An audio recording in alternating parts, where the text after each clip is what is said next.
guys, Natasha with Natasha's Scrapbook Corner, and today I'm coming to you with my fourth and last project as a designer for a SaCrafters shop. Sa decided to drop me as a designer. Previous creations that I entered with as a designer, she wasn't really quite happy with it. I'm not sure exactly why, but and the major decision was based, I do believe, on my huge delay with their my designer team projects. So I'm kind of a little nervous. I gave it a night of sleep and I thought I will feel better about it, but unfortunately I'm not. But yeah, that's life, and Sa has all you know, rights and to have a design team or not. I just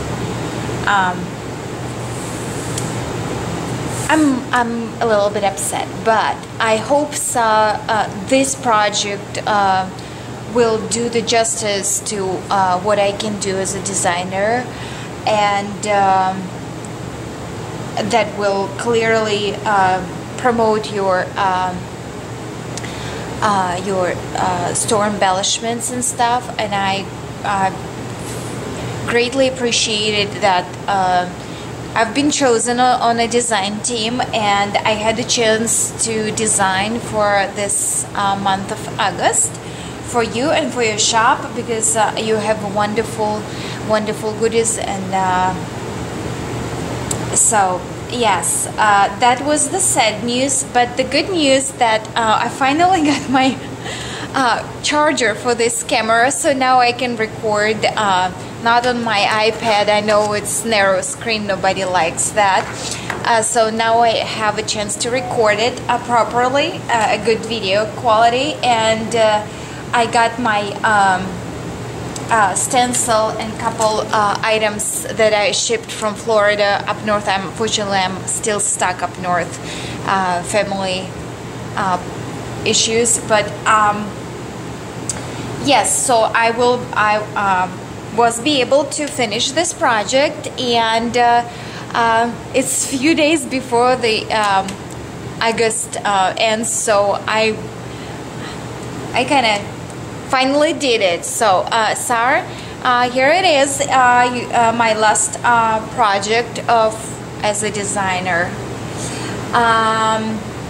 This is a wooden box that I purchased in local Hobby Lobby, and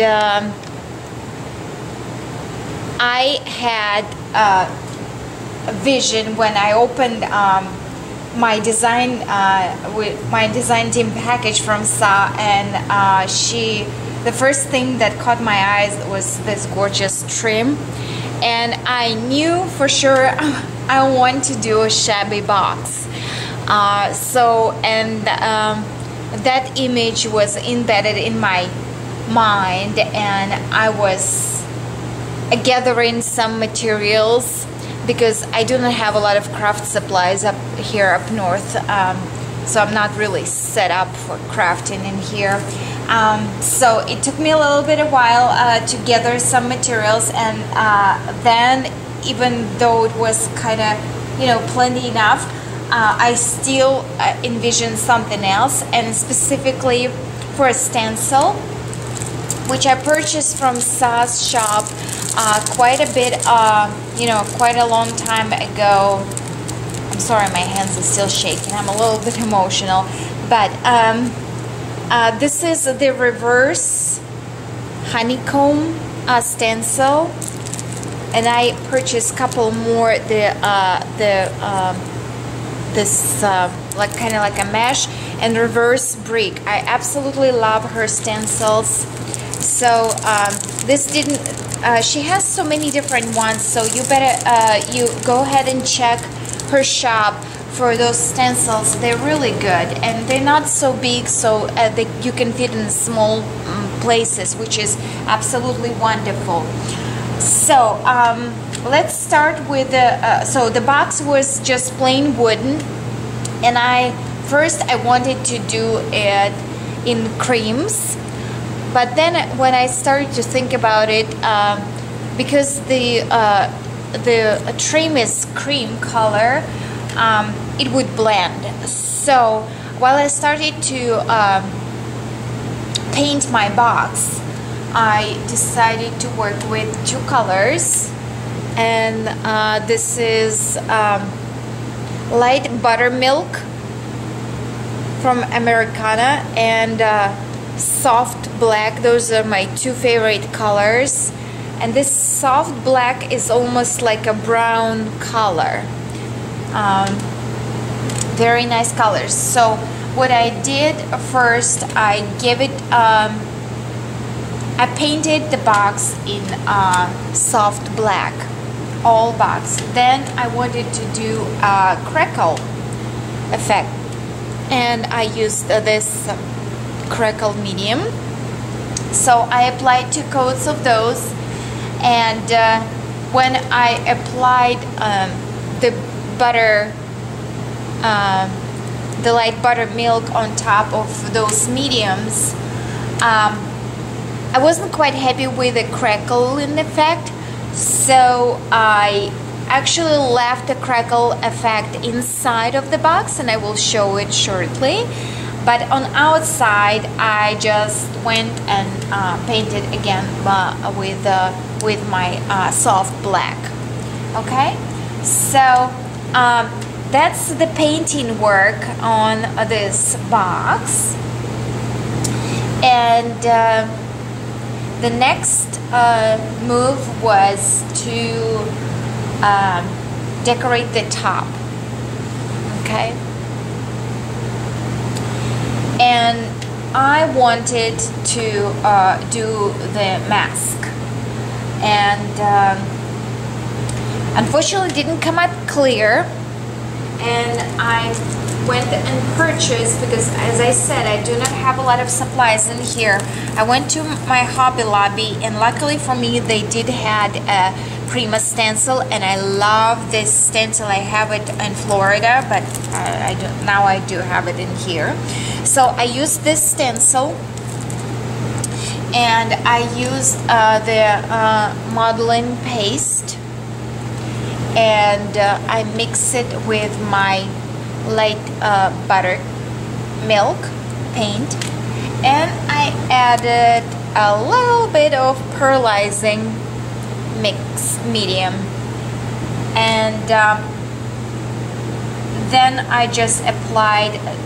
The problem with this type of mask, because the box has a border around, and it's the plate itself sits kind of lower than the border, so you cannot really straight apply your stencil inside the box. So it took a little bit of twisting and working around, but I got it done.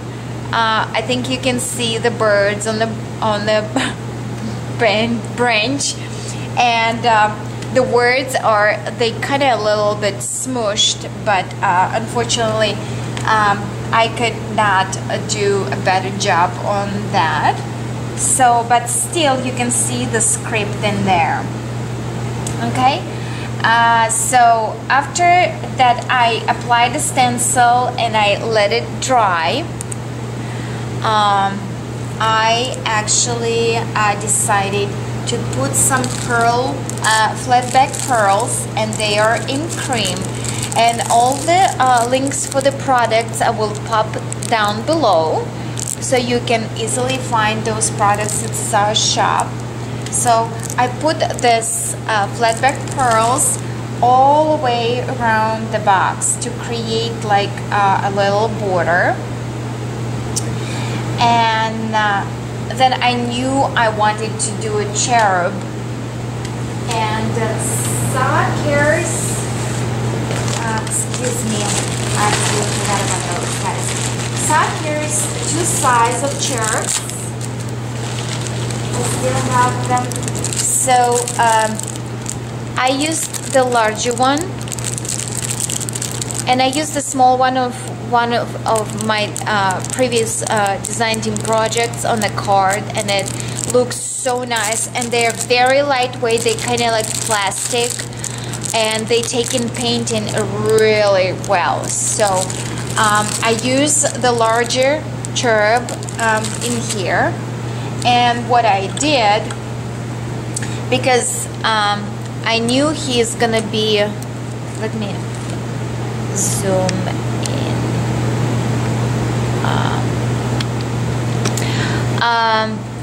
because I knew that he's gonna be sitting against the darker surface. I knew that my last layer of the paint is supposed to be light. So first I painted again with my soft black. The whole plastic, you know, the whole cherub was painted in a soft black. Then I applied a crackle medium, and then I applied the light buttermilk. So after all those surfaces were dry, I took my rub and buff, and it is antique gold, and I just rub it with my finger in the top spots, so you can still see the darker, the soft black paint in there, and a little bit of white, and it's kind of distressed look. I absolutely love how it came out.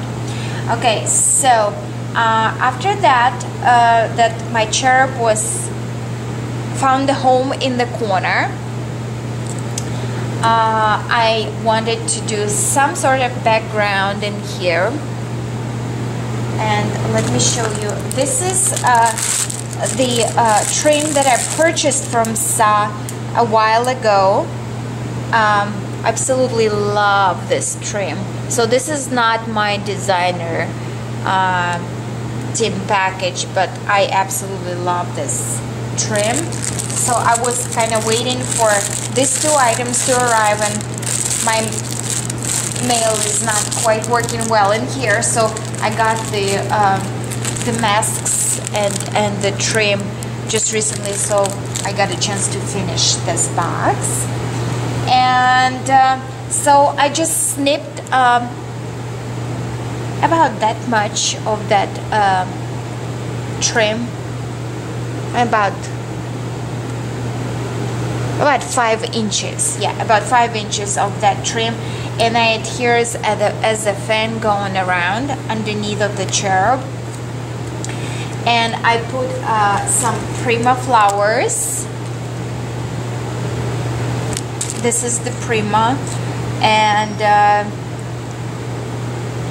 this gray color ones, those are Prima Classic roses that I carry in my store, I do believe. And those are Wild Orchid Crafts rosettes in there. So that finished that corner, and I wanted to have some movement. I absolutely love to use feathers in my projects. Sorry.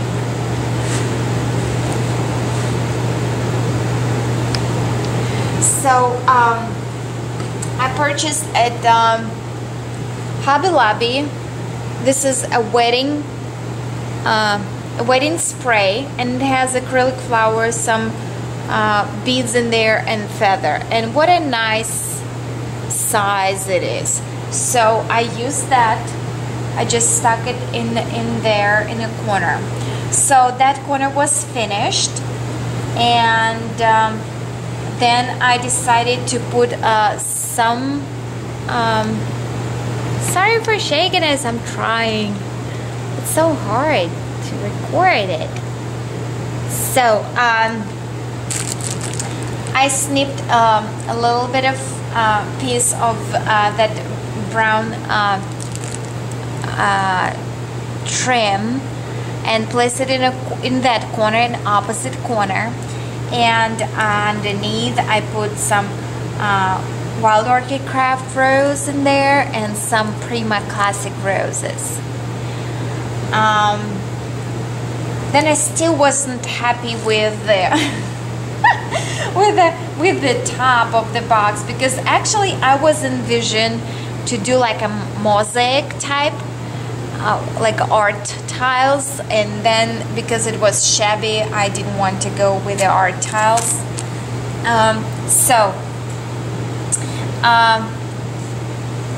I decided to just bling it out, and I used a bunch of bling. I use here like a lot of bling. I use this half of this huge sheet of Prima satin crystal, and I use this satin crystal, the whole bling in here. So that's Prima stuff, and excuse me. So with the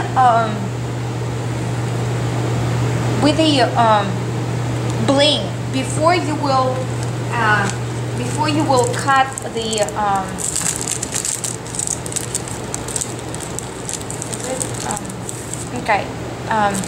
before you will cut your bling, it comes on a clear sheet. You know, I threw it away, but it usually comes, imagine the bling is in here and comes in a clear sheet. So what you do before you will cut into the bling, you you know, tilt and place it the ways, and you just snip parts of the swirls, this pearlized bling and crystals, before you will place it on your project, and that way you will visually see what is going on in your you know, on your box. So that's how I work with my crystal bling, and I placed a little bit of the bling flower in here in the corner. I know you cannot really see it. So